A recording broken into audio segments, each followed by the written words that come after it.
انہوں نے انسانوں اور جنوں میں سے اکثریت کو اسی طرح کی باتیں کرتے ہوئے دیکھا۔ تو انہوں نے کہا کہ اکثریت اتنی اس طرح کی باتیں کر رہی ہے تو اکثریت کی بات جھوٹ پہ مبنی طرح لہٰذا ہم نے بھی ان باتوں کو درست تسلیم کر لیا۔ ہمارے پاس بھی کیا کرائیٹیریا ہوتا ہے جب کسی انسان کے پاس علم نہیں ہوتا تو وہ حق کو پہچاننے کے لیے کیا کرائیٹیریا مد نظر رکھتا ہے کہ جو زیادہ لوگ بات کہیں گے، میجورٹی از اتھارٹی، وہی بات حق ہوگی، جبکہ یہ کرائیٹیریا بہت ہی غلط ہے۔ جو بات ہم میڈیا پہ سن لیتے ہیں، ٹی وی پہ آ جاتی ہے، یا جس بات کے زیادہ فالوورز ہوتے ہیں، ہم سمجھتے ہیں کہ بس وہی حق ہے اور ہم آنکھیں بند کر کے اس پہ یقین کر لیتے ہیں، اس پر خود بھی عمل کرتے ہیں اور اس کو آگے بھی پھیلاتے ہیں، جبکہ یہ طرز عمل سراسر غلط ہے اور اس طرز عمل کی وجہ سے انسان کی پکڑ ہو سکتی ہے۔ نبی صلی اللہ علیہ وسلم نے فرمایا کہ جو جھوٹی بات کو میرے پہ منسوخ کرے تو وہ اپنا ٹھکانہ آگ میں بنا لے۔ اتنی سخت وعید ہے، کیسے آنکھیں بند کر کے نبی صلی اللہ علیہ وسلم سے منسوب احادیث کو آگے پہنچا سکتے ہیں جب تک ہم اس کی اس لیے قرآن کا اور حدیث کا علم حاصل کریں تاکہ ہمارے اندر یہ کرائیٹیریا اور میزان پیدا ہو جائے کہ حق اور باطل میں تفریق کر سکیں۔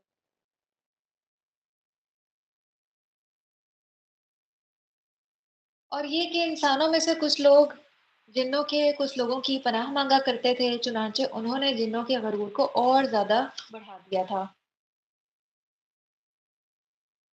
چنانچہ سیدنا ابن عباس رضی اللہ عنہ کہتے ہیں کہ جاہلیت کے زمانے میں عرب جب کسی سنسان وادی میں رات گزارتے تو پکار کر کہتے کہ ہم اس وادی کے مالک جن کی پناہ مانگتے ہیں۔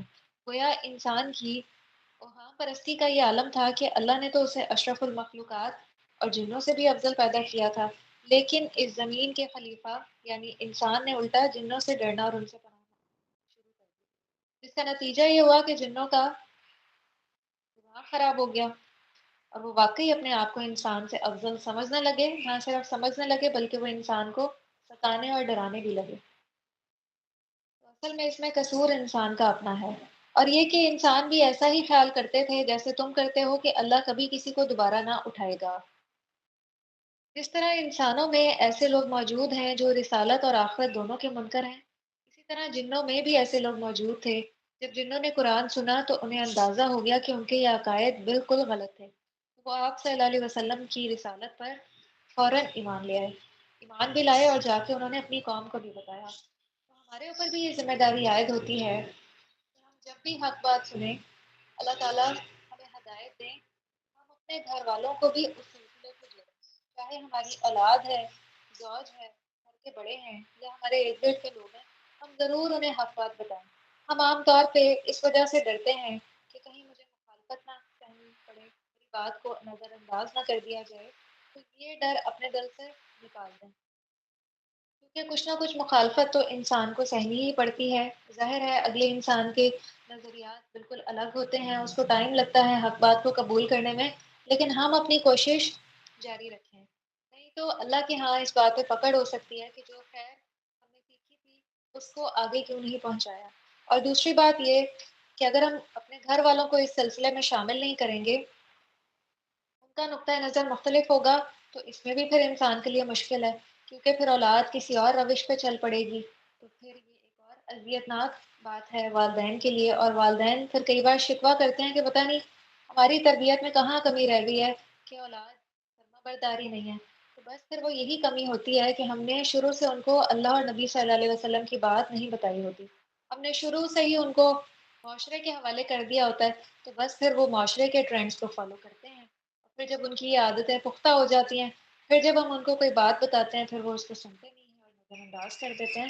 تو اصل میں کمی کوتاہی ہماری اپنی ہوتی ہے کہ ہم نے شروع سے ان کو یہ طرز زندگی نہیں بتایا ہوتا۔ اور یہ کہ ہم نے آسمان کو ٹٹولا تو اسے سخت پہرے داروں اور شہابوں سے بھرا ہوا پایا۔ یہ اب جنات آپس میں بات کر رہے ہیں، اور یہ کہ ہم سننے کے لیے آسمان کے ٹھکانوں میں بیٹھا کرتے تھے، مگر اب جو سننے کو کان لگائے تو وہ اپنے لیے ایک شہاب کو طاق لگائے ہوئے پاتا ہے۔ اور یہ کہ ہم یہ نہیں جان سکے کہ اہل زمین کے ساتھ کسی برے معاملے کا ارادہ کیا گیا ہے یا ان کا پروردگار انہیں راہ راست پر لانا چاہتا ہے؟ کہ آپس کی گفتگو کتنی خوبصورت تھی، اور اللہ سبحانہ و تعالیٰ نے ان کی یہی گفتگو پھر نبی صلی اللہ علیہ وسلم کو بھی سنائی، اور پھر یہ دیکھیں قرآن کا بھی حصہ ہے اور ہم اس کی تلاوت بھی کرتے ہیں، تو وہ ہمارے جو بھی الفاظ ہیں وہ ایک تاثیر رکھتے ہیں اور وہ محفوظ ہو جاتے ہیں۔ اچھے الفاظ بھی ایک تاثیر رکھتے ہیں اور برے الفاظ بھی اپنی ایک تاثیر رکھتے ہیں۔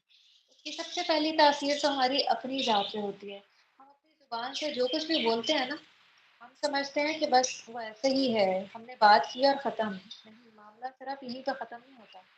ہم جو کچھ بھی بولتے ہیں نا، اس کا ہمارے دل پہ ایک اثر ہوتا ہے۔ آپ دیکھیں، آپ ذکر کریں، قرآن کی تلاوت کریں، اس کے بعد دل کی کتنی اچھی کیفیت ہوتی ہے، حالت ہوتی ہے، جیسے آج کل بھی آپ اس بات کا بخوبی اندازہ کرتے ہوں گے، قرآن کی تلاوت سے کتنا لطف آتا ہے، ذکر اذکار سے کتنا لطف آتا ہے۔ اس کے مقابلے میں آپ کسی ایسی محفل میں بیٹھے ہوں جہاں پہ غیبت ہو رہی ہو، تو آپ بھی اس میں شامل ہوں، اس کے بعد ذرا اپنے دل کی حالت چیک کریں، دل کی کیا حالت ہوتی ہے، دل میں کتنی گھٹن اور جلن محسوس ہوتی ہے۔ تو اس کا سب سے پہلا اثر تو یہی ہوتا ہے، پھر دوسروں کی ذات پہ بھی اس کا اثر پہنچتا ہے، ہمارے گھر والوں پہ بھی اس کا اثر ہوتا ہے، اور ہمارے یہ جو الفاظ ہیں نا، یہ محفوظ ہو رہے ہیں، ہمارے ریکارڈ میں آ رہے ہیں، اور یہ ہمارے آثار ہیں جو ہم پیچھے چھوڑ کے جا رہے ہیں، اور یہی گواہیاں ہیں جو روز قیامت اٹھائی جائیں گی۔ یہی گواہیاں ہیں جو ہمارے آزاد دیں گے، یا ہمارے حق میں یا ہمارے خلاف۔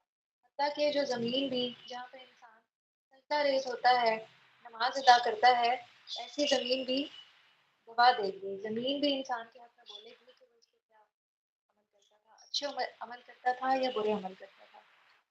اس لیے یہ جو زبان سے الفاظ کا نکالنا ہے نا، یہ بڑا اہم ہے۔ اور خواتین کی اکثریت بھی جہنم میں کیوں جائے گی؟ صرف اپنی اس زبان کے بلبوتے پہ کہ عورتیں جو ہیں زبان سے بڑی ناشکری کے کلمات ادا کرتی ہیں، خاص طور پہ اپنے شوہروں کے لیے۔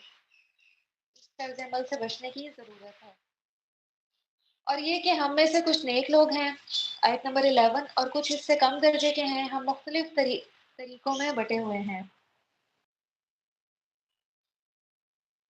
اور یہ کہ ہمیں اس بات کا یقین ہو چکا ہے کہ ہم نہ تو اللہ کو زمین میں چھپ کر عاجز کر سکتے ہیں اور نہ ہی بھاگ کر اسے ہرا سکتے ہیں، اور یہ کہ جب ہم نے ہدایت کی بات سن لی تو ہم اس پر ایمان لے آئے۔ اب جو شخص بھی اپنے پروردگار پر ایمان لائے گا، اسے نہ حق تلفی کا ڈر ہوگا اور نہ زبردستی کا۔ اور یہ کہ ہم میں سے کچھ تو مسلمان فرما بردار ہیں اور کچھ بے انصاف لوگ ہیں، اور جو فرما بردار بن گیا تو ایسے ہی لوگوں نے بھلائی کا راستہ اختیار کیا، اور جو بے انصاف ہیں وہ دوزخ کا ایندھن بنیں گے۔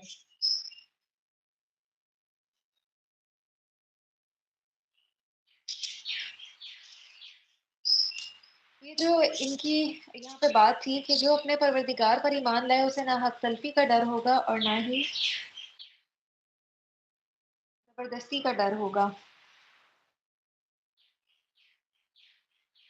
تو یہ دیکھیں کہ انہوں نے اپنی قوم میں سب سے پہلے ایمان لانے میں سبقت کی۔ تو ہر انسان کی زندگی میں ایک وقت یا لمحہ ایسا ضرور آتا ہے کہ اسے ہدایت یا زندگی کا مقصد سمجھ میں آ جاتا ہے، جیسے ان جنات کے ساتھ ہوا، وہ ایک لمحہ تھا، ان کے دل پہ وہ بات کلک کی، انہیں لگا کہ یہ حق بات ہے، انہوں نے فوراً اس کو قبول کیا۔ تو ایسا ہی لمحہ ہر انسان کی زندگی میں آتا ہے کہ حق اس کے سامنے آتا ہے، یہ اب اس پہ ڈیپینڈ کرتا ہے کہ وہ اس خیال کو اپنا لے یا نظر انداز کر دے۔ اور جو ہدایت کی بات سن کر اسے اپنا لیتا ہے، اللہ تعالیٰ اس کے سینے کو دین اور ہدایت کے لیے کھول دیتا ہے۔ تو یہ سب وہ نکات ہیں جو جنہوں نے نبی صلی اللہ علیہ وسلم سے قرآن سن کر اخذ کیے تھے، اور اب وہ آپس میں ایک دوسرے کے ساتھ گفتگو کر رہے ہیں۔ یہاں پہ جو حق تلفی کا ورڈ یوز ہوا ہے، اس سے مراد یہ ہے کہ جس کا جتنا حق ہو اسے اپنے حق سے کم دیا جائے، تو روز قیامت کسی کے ساتھ بھی حق تلفی نہ ہو، کیونکہ اللہ سبحانہ و تعالیٰ کسی کا ذرہ بھر کیا ہوا بھی اچھا یا برا عمل ضائع نہیں کرتے، وہ اللہ سبحانہ و تعالیٰ کے ریکارڈ میں ہوتی ہے وہ چیز۔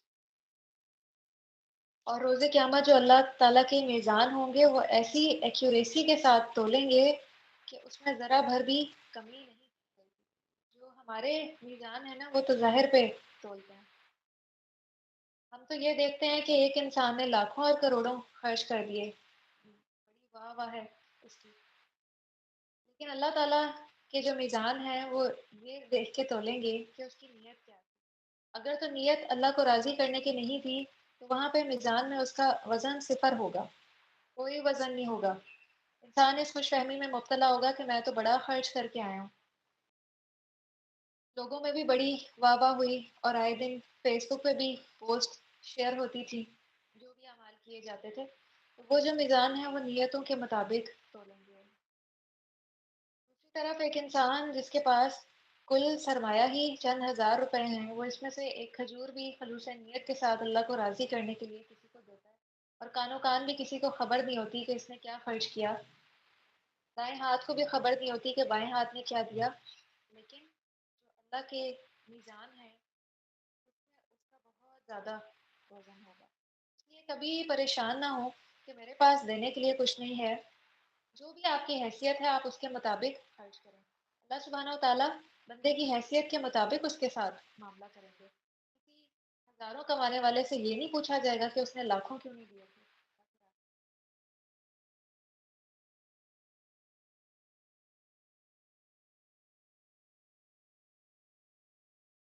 تو جس نے بھلائی کا راستہ اختیار کیا اور جو بے انصاف ہیں وہ دوزخ کا ایندھن بنیں گے۔ ایمان لانے والے جن جب اپنی قوم میں واپس آئے تو انہیں سمجھا رہے ہیں کہ ہدایت کی راہ کو پا کر اختیار کر لینا اصل عقل مندی ہے۔ چنانچہ نبی صلی اللہ علیہ وسلم کی تعلیمات پر بہت سے جن ایمان لے آئے اور وہ متعدد بار اس واقعے کے بعد آپ کی خدمت میں حاضر بھی ہوئے اور آپ سے دین کی تعلیمات سیکھتے رہے۔ آیت نمبر 16 کو دیکھیے۔ اور اگر لوگ سیدھی راہ پر قائم رہتے تو ہم انہیں بافراد پانی سے سیراب کرتے۔ یہی مضمون پیچھے سورہ نوح میں بھی گزر چکا ہے۔ وہاں پہ استغفار کے فائدے کے نتیجے میں یہ صفات بتائی گئی تھی، اور یہاں یہ فائدے اللہ کی فرما برداری اختیار کرنے کے نتیجے میں ملیں گے، تاکہ اس نعمت سے ان کی آزمائش کریں۔ اور جو شخص اپنے پروردگار کے ذکر سے منہ موڑے گا تو وہ اسے سخت عذاب میں مبتلا کر دے گا۔ نعمتوں کی آزمائش کیا ہے کہ آیا بندہ انہیں اللہ کی فرما برداری میں صرف کرتا ہے یا اللہ کی نافرمانی میں صرف کرتا ہے۔ ہمارے پاس بھی کرائیٹیریا یہی ہے دیکھنے کا کہ آیا یہ نعمت میرے لیے خیر کا باعث ہے، نعمت ہے یا آزمائش ہے، تو ہم اس کو چیک کریں۔ اولاد ہے، کیسے پتہ چلے گا کہ وہ نعمت ہے یا آزمائش ہے؟ اگر وہ اولاد ہماری آنکھوں کی ٹھنڈک بنی ہوئی ہے، وہ اللہ کی فرما برداری کے کام کر رہی ہے تو وہ نعمت ہے۔ اس کے مقابلے میں اگر وہ اولاد نافرمان ہے، سرکشی میں مبتلا ہے، تو وہ آزمائش ہے۔ اسی طرح مال ہے، اس کو جانچنے کا کیا طریقہ ہے؟ دیکھیں کہ مال کہاں پہ خرچ ہو رہا ہے، کن کاموں میں خرچ ہو رہا ہے، کیا اللہ تعالیٰ نے توفیق دی ہوئی ہے اپنے راستے میں خرچ کرنے کی؟ تو وہ نعمت ہے پھر۔ اور دوسری طرف اگر اس مال کے نتیجے میں انسان میں دنیا کی محبت اتنی زیادہ آ گئی ہے کہ باقی ہر چیز ہی پیچھے ہو گئی ہے، دین بھی پیچھے ہو گئی ہے، ہو گیا ہے، سب کچھ بھول بھلا بیٹھے ہیں، اور انسان انتہائی بخیل ہو گیا ہے یا انتہائی اسراف میں مبتلا ہو گیا ہے، یا آئے دن رات دن اس کو بس اس مال کو ملٹی پلائی کرنے کی ہی فکر ہے، تو ایسا مال پھر کیا ہے؟ انسان کے حق میں آزمائش ہے۔ اور اس کو زکوٰۃ دینے کی بھی کوئی فکر نہیں ہے، تو ایسا مال پھر سراسر آزمائش ہے، اور ایسے مال سے پناہ مانگنے کی ضرورت ہے۔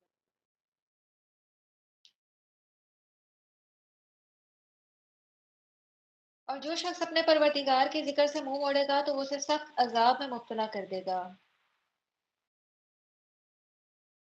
اور یہ کہ مسجدیں اللہ کے لیے ہیں، لہٰذا اللہ کے ساتھ کسی اور کو مت پکارو۔ مساجد میں شرک کا رویہ اختیار کرنے سے یہ گناہ کئی گنا بڑھ جاتا ہے۔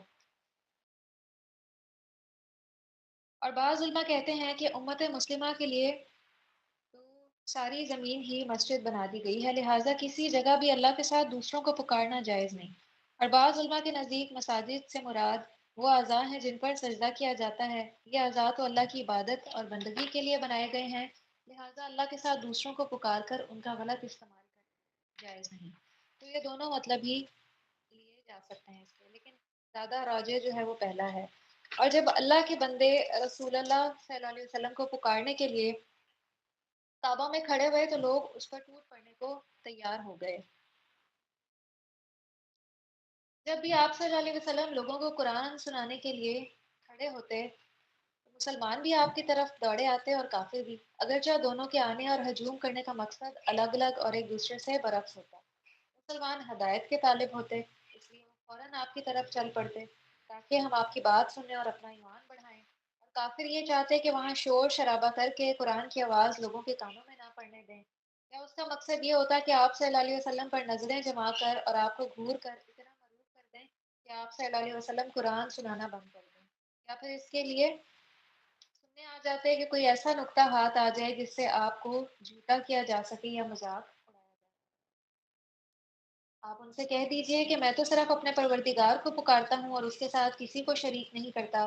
کہیے میں تمہارے لیے نہ کسی نقصان کا اختیار رکھتا ہوں اور نہ کسی بھلائی کا۔ آپ کہیے کہ مجھے اللہ سے ہرگز کوئی بچا نہ سکے گا اور نہ ہی میں اس کے سوا کوئی پناہ کی جگہ پا سکوں گا۔ میں تو صرف یہ کر سکتا ہوں کہ اللہ کا حکم اور اس کا پیغام لوگوں تک پہنچا دوں، اور جو شخص اللہ اور اس کے رسول کی نافرمانی کرے گا تو اس کے لیے جہنم کی آگ ہے اور ایسے لوگ اس میں ہمیشہ رہیں گے۔ نبی کریم صلی اللہ علیہ وسلم فرما رہے ہیں کہ میرا کہنا تو بس یہی ہے کہ میں صرف اللہ کو اپنے نفع اور نقصان کا مالک سمجھتا ہوں۔ ہر طرح کا فائدہ اور نقصان اسی کے قبضہ قدرت میں ہے، تو اس میں جھگڑنے کی کیا بات ہے؟ میرا تو یہ پیغام سراسر درست ہے اور یہی حقیقت ہے۔ اور پھر آپ مزید فرما رہے ہیں کہ کسی اور کو نفع اور نقصان پہنچانا تو دور کی بات، مجھے تو اپنے بھی نفع اور نقصان کا خیال نہیں، کیونکہ نبی صلی اللہ علیہ وسلم کو بھی زندگی میں کچھ بہت سے نقصان ایسے پہنچے، جسمانی نقصان بھی پہنچے، تو اگر آپ کو اس طرح کا کوئی اختیار ہوتا نفع یا نقصان کا تو آپ اس نقصان کو اپنی ذات سے روک لیتے۔ جیسے غزوہ کے موقع پہ آپ کے دندان مبارک، ایسے ہی کچھ اور امور بھی ایسے پتہ چلتے ہیں، جیسے ایک یہودی عورت نے آپ کے کھانے میں زہر ملا دیا اور وہ زہر ملا ہوا کھانا آپ کو دیا اور آپ نے اس کو کھا دیا۔ تو اگر ایسی بات ہوتی تو آپ اس نقصان کو پہلے ہی اپنی ذات سے روک لیتے، لیکن یہ اختیار صرف اور صرف اللہ سبحانہ و تعالیٰ کے پاس ہے۔ اسی عقیدے کی اس آیت میں آپ اصلاح فرما رہے ہیں۔ یہ لوگ اپنی روش سے باز نہ آئیں گے یہاں تک کہ وہ عذاب دیکھ نہ لیں جس کا ان سے وعدہ کیا جاتا ہے، پھر جلد ہی انہیں معلوم ہو جائے گا کہ کس کے مددگار کمزور اور گنتی میں کم ہیں۔ جو لوگ دین کے لیے کوشش کرتے ہیں،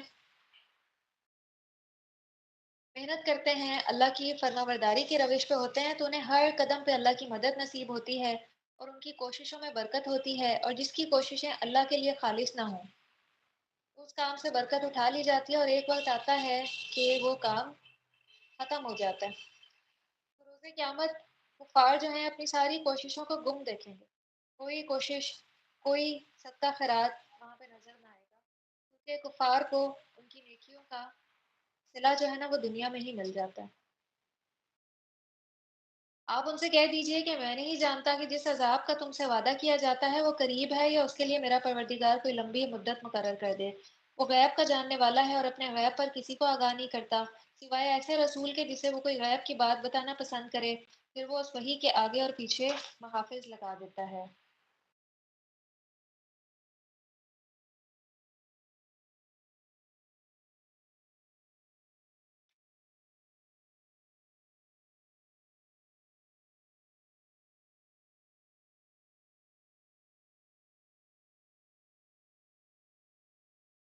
میری وائس کلیئر ہے؟ اگر وائس کا کوئی ایشو ہو تو آپ نے مجھے ضرور انفارم کرنا ہے۔ آپ میں سے کوئی اپنا مائک اوپن کر کے ہی مجھے پھر انفارم کریں گے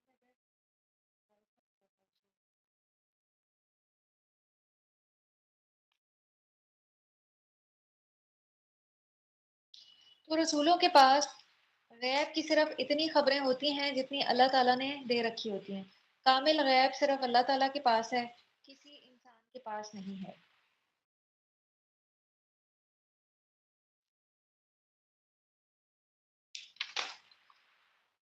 تاکہ اسے معلوم ہو جائے کہ انہوں نے اپنے پروردگار کے پیغام پہنچا دیے ہیں اور جو کچھ ان رسولوں کو درپیش ہوتا ہے اس کا وہ احاطہ کیے ہوئے ہے اور ہر چیز کو گن کر اسے ریکارڈ رکھا ہوا ہے۔ یہ جو پہرے دار ہیں ان کی ڈیوٹی اس وقت تک ختم نہیں ہوتی جب تک اللہ کے پیغامات فرشتوں کے ذریعے رسولوں تک اور رسولوں کے ذریعے عام لوگوں تک